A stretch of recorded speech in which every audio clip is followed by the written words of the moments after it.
Good evening, नमस्कार, आदाब। मेरा नाम है आरजे राज। आप देख रहे हैं 364वां एपिसोड ऑफ राज की बात।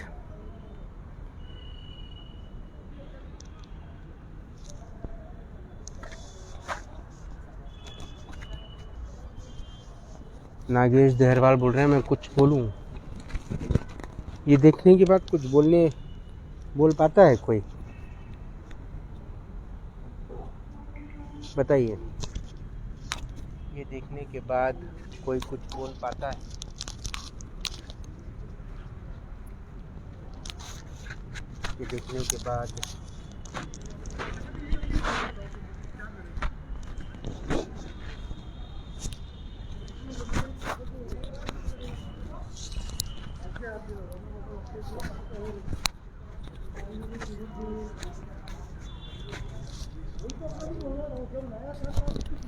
ये देखने के बाद कोई कुछ बोल सकता है?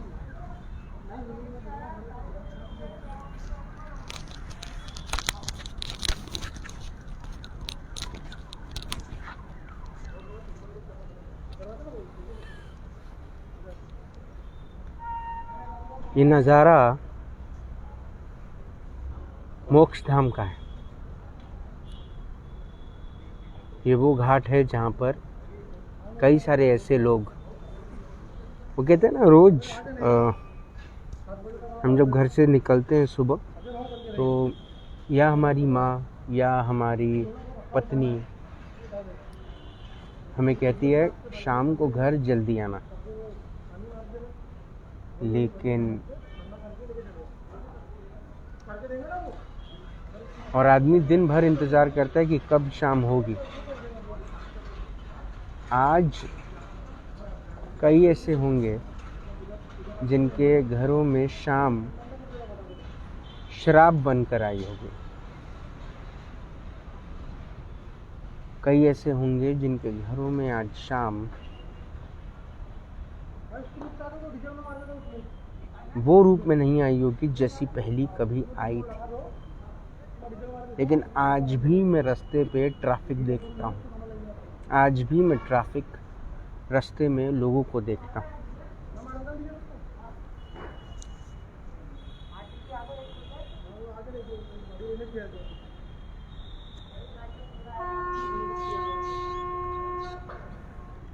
पाँच 5,000 से ज़्यादा लोग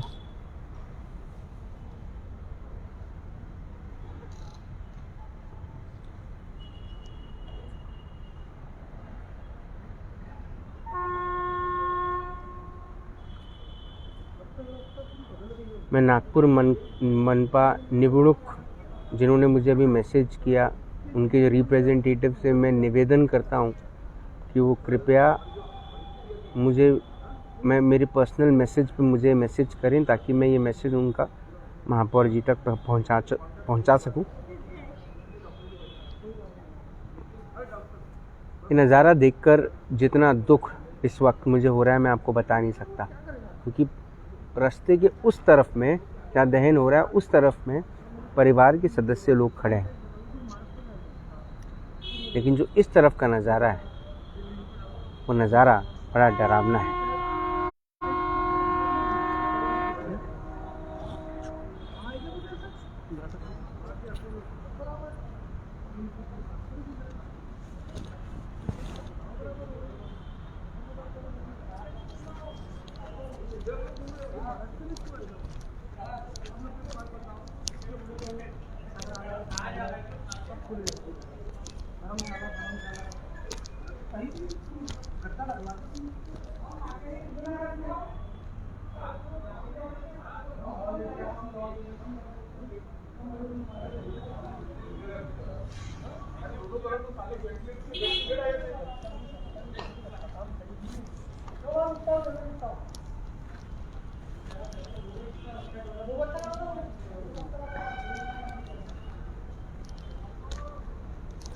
ये नज़ारा इसीलिए दिखाना ज़रूरी है क्योंकि शायद कुछ लोगों को ये बात अभी भी समझ में नहीं आ रही है कि घर के अंदर रहना कितना ज़रूरी है।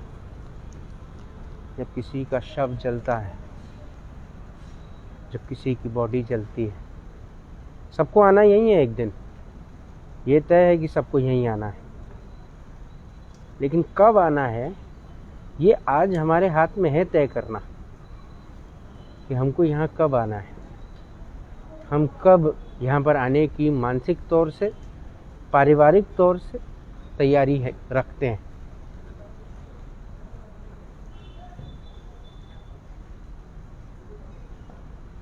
और शायद ये जिनका शव जल रहा है ना, मुझे नहीं मालूम किसका शव जल रहा है, या मुझे ये नहीं मालूम कि ये सब किसके शव जल रहे हैं, मुझे नहीं पता, मुझे बिल्कुल नहीं पता कि कौन है यहाँ पर, क्योंकि किसी का नाम नहीं लिखा हुआ है।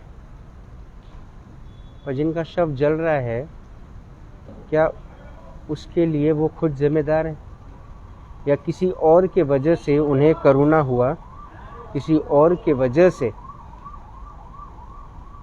उनके घर में करुणा आया और उनकी मृत्यु हो गई।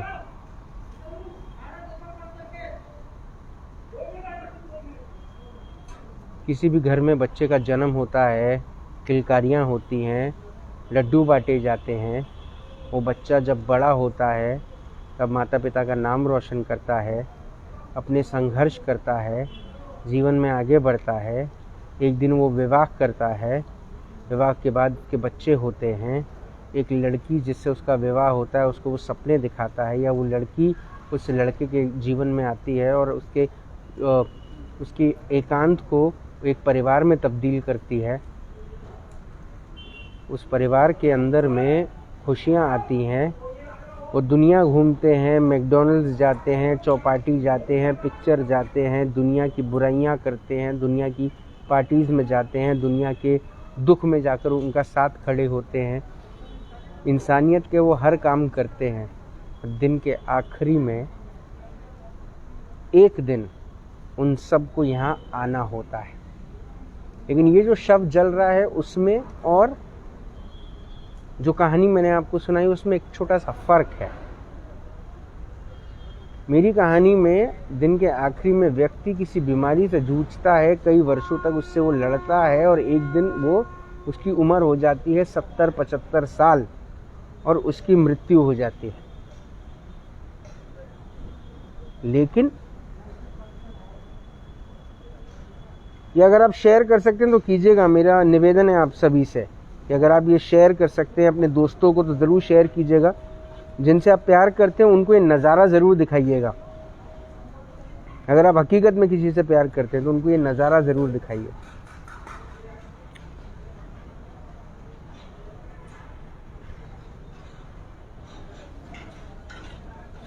ये नज़ारा ज़रूर दिखाइए।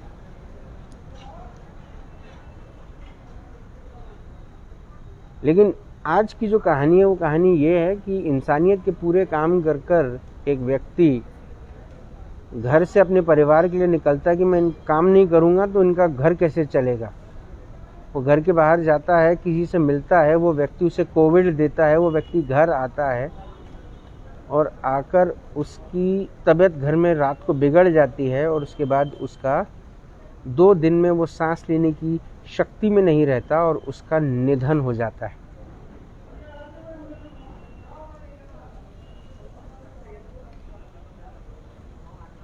उसका निधन हो जाता है। उसका परिवार सिर्फ इस चीज़ में, इस कंफ्यूजन में रहता है कि ये एक दिन में हमारी ज़िंदगी कैसे बदल गई, क्योंकि परिवार ने शायद उनको कभी रोका नहीं कि वो घर के बाहर नहीं जाएंगे। परिवार का एक सदस्य घर के बाहर निकला और घर के अंदर करुणा लेकर आया और वो एक के चक्कर में 4 को हुआ। शायद जिनको पता भी नहीं था, जो शायद पूरे प्रिकॉशंस ले रहे थे घर के अंदर, उनको भी हो गया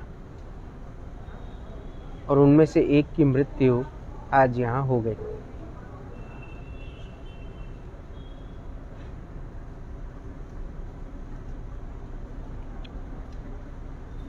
कैसे देखेंगे इसको, कैसे समझेंगे इसको, कैसे एक्सेप्ट करेंगे इसको?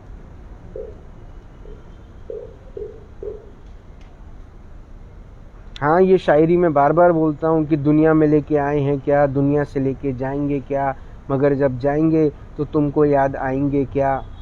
हाँ, मैं ये बार बार कहता हूँ, लेकिन आज किसी के मरने पे दुनिया उनको किस तरह से याद रखेगी कि कोरोना में उनकी डेथ हो गई? किस तरह से याद करेंगे कि मेरा भाई था, उसको ऑक्सीजन नहीं मिला इसीलिए उसकी डेथ हो गई, उसको रेमडेसिविर का इंजेक्शन नहीं मिला इसलिए डेथ हो गई।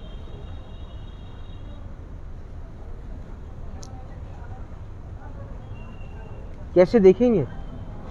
कैसे बताएंगे अपने आने वाले जनरेशन को कि तुम्हारी दादी जो थी या तुम्हारे दादा जो थे उनका देहांत इस तरह से हुआ था, क्योंकि वो सुबह सुबह वॉक करने निकले और वापस जब घर आए तब उनके साथ कोरोना भी घर आया। क्यों वॉक करने वाले वॉक करना बंद नहीं कर पा रहे? क्यों साइकिल चलाने वाले साइकिल कुछ दिनों के लिए साइकिलिंग करना बंद नहीं कर पा रहे?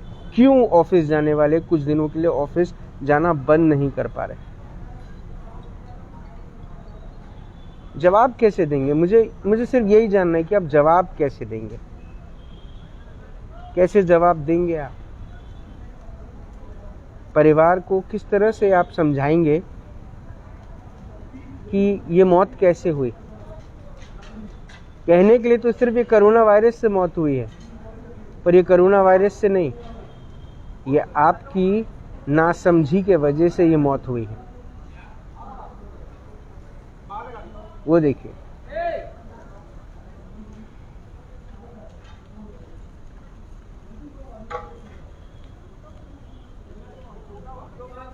जगह नहीं है यहाँ पर, जगह नहीं है। बॉडीज को जिस तरह जलाया जा रहा है यहाँ पर जगह नहीं है बॉडी जलाने की। और हम सब इतने बड़े बेशर्म हैं, इतने बड़े बेशर्म हैं कि हम इस बात को लेके किसी को टोकना ही नहीं चाहते, किसी को समझाना ही नहीं चाहते कि भैया घर से बाहर मत निकलो। हम सिर्फ एक चीज बोल सकते हैं कि अरे यार देखो दुनिया कैसे बाहर घूम रही है। हमने कभी कोशिश किया रोकने का? ये वीडियो अपने दोस्तों तक जरूर भेजिएगा। मुझे बहुत सारे लोग देखते हैं तो मुझे व्यूअर्स की ज़रूरत तो नहीं है, लेकिन इतना ज़रूर है कि मैं चाहता हूँ कि लोग ये वीडियो देखें और ये बात समझें कि किस किस्म से ये वक्त आया है।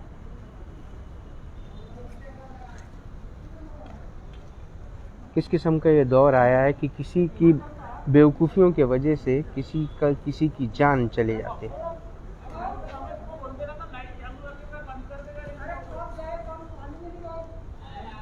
हॉस्पिटल में काम करने वाले लोगों के साथ बदतमीजी न करें,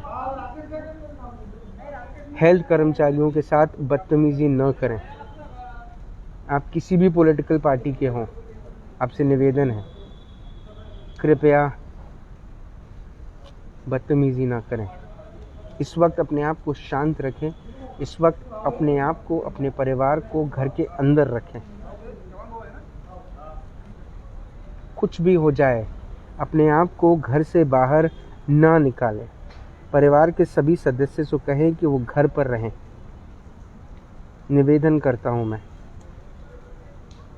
ये नज़ारा जो मैं आपको दिखा रहा हूँ ये बहुत दर्दनाक है।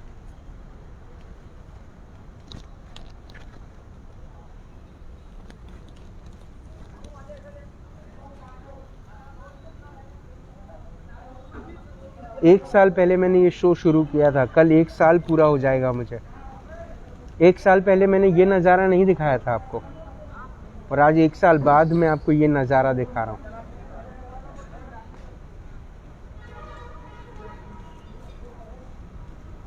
Percy, this is a true sight and this is so disgusting. I can't even explain you in the best normal words I can. I just can't. Because somebody or the other is responsible for this. We cannot blame the government. We cannot blame the administration always for things which go wrong. We are responsible. हम अपनी जिम्मेदारी कब लेंगे? रिश्तेदारों को यहाँ पर body तक जाने की अनुमति नहीं है। लोग दूर दूर से दर्शन करके अपने घर वालों को अलविदा कह रहे हैं। किस किस्म का नज़ारा देखने को मिल रहा है, क्या आप समझ सकते हैं इस बात को? नागपुर एक बेवकूफ़ों का शहर दुनिया देखकर यही कह रही है आज, एक नागपुर एक बेवकूफ़ों का शहर है।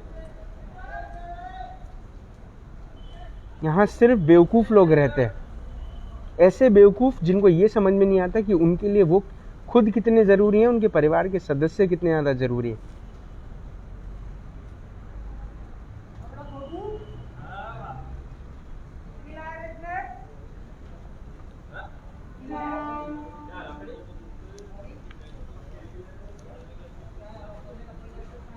किसी की इच्छाएं आज जल गई, किसी की उम्मीदें आज जल गई, किसी के सपने आज जल गए, सब कुछ खत्म हो गया। क्यों खत्म हो गया? क्योंकि शायद कोई ऐसा भी था जो शायद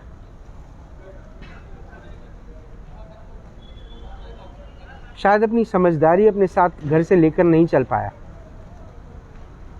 उसके परिवार के सदस्य जिम्मेदार हैं आज उसको यहाँ पे इस तरह छोड़ने के लिए। वो चाहते तो वो उसको रोक सकते थे।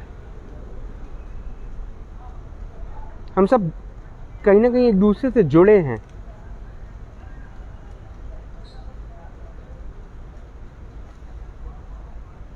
मेरे लिए ये ज़रूरी नहीं है कि मैं आज यहाँ पर आऊँ मोक्ष धाम में और आपको ये दिखाऊं।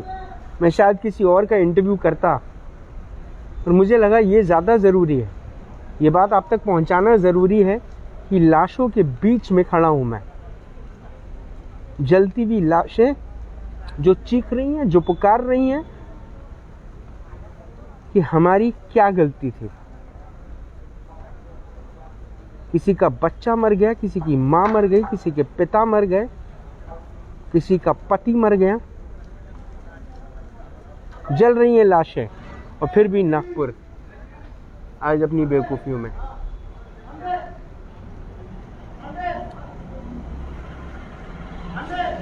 हेल्थ सर्विसेज में काम करने वाले लोगों के साथ लोग बदतमीजियां करते फिर रहे हैं।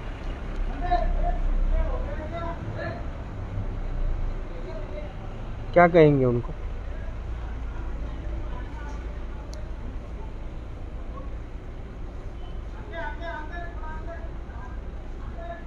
Shekhar Dhandare, thank you so much for saying that.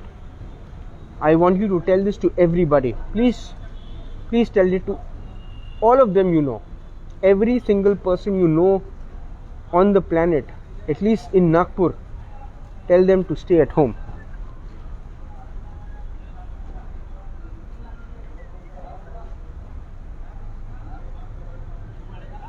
किसी के साथ किसी का रिश्ता आज बहुत दूर हो गया, बहुत टूट गया।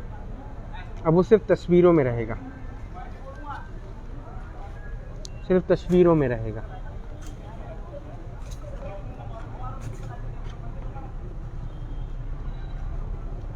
सिर्फ तस्वीरों में लोग रहेंगे। चीखते, पुकारते, जोर जोर से रोते हुए लोग मैं यहाँ से दूर देख रहा हूँ।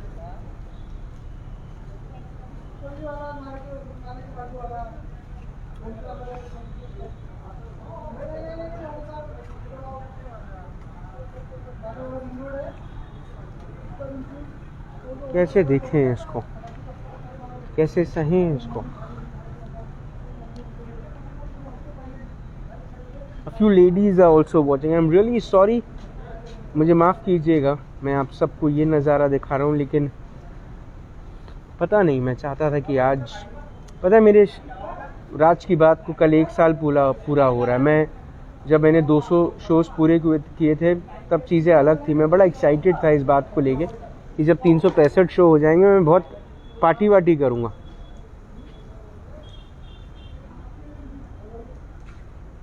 और आज पता है, मैं ये शो को उन सभी लोगों को, 5000 से ज़्यादा लोग नागपुर शहर में कोरोना के वजह से उनकी मृत्यु हुई है, मैं ये शो आज सिर्फ उनको श्रद्धांजलि के स्वरूप दे रहा हूँ।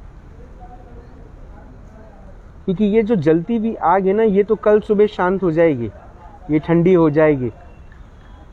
लोगों के बॉडी के बोन्स यहाँ से कलेक्ट होकर उनकी अस्थियाँ विसर्जित करने के लिए लोग कन्हान चले जाएंगे। लोग शायद गंगा में जाकर इसका करेंगे अस्थि विसर्जन। लेकिन ये जो मन के अंदर की आग है ये तो जलती रहेगी हमेशा। और नीरज, इस वक्त मैं किसी और पे क्या गुस्सा निकालूं? मैं खुद से नाराज हूं, किसी और से नहीं हूं मैं नाराज, खुद से नाराज हूं मैं।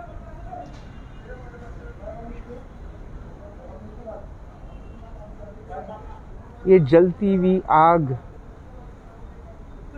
थोड़ी देर पहले यहाँ पर एक इंसान था, थोड़ी देर पहले वो इंसान एक हॉस्पिटल में था, उसके थोड़ी देर पहले वो इंसान वो हॉस्पिटल में नहीं वो घर में था, उसके पहले वो इंसान हॉस्पिटल में नहीं अपनी गाड़ी पे अपनी बच्ची को लॉलीपॉप दिलाने लेकर गया था, उसके थोड़ी देर पहले वो लॉलीपॉप दिलाने नहीं वो अपने ऑफिस में बैठ के काम कर रहा था जहाँ पर उसको कोरोना वायरस मिला। और आज वो बच्ची के सर से पिता का साया चला गया।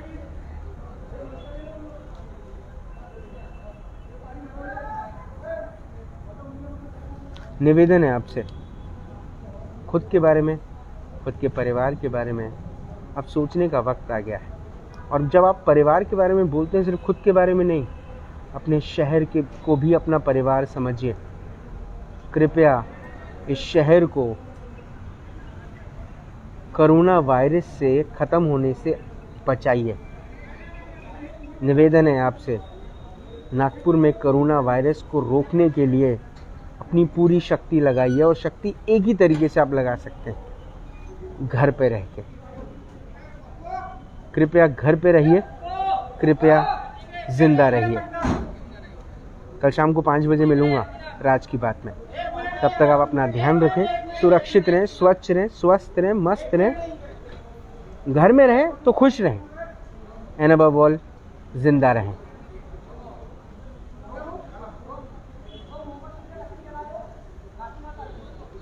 जय हिंद।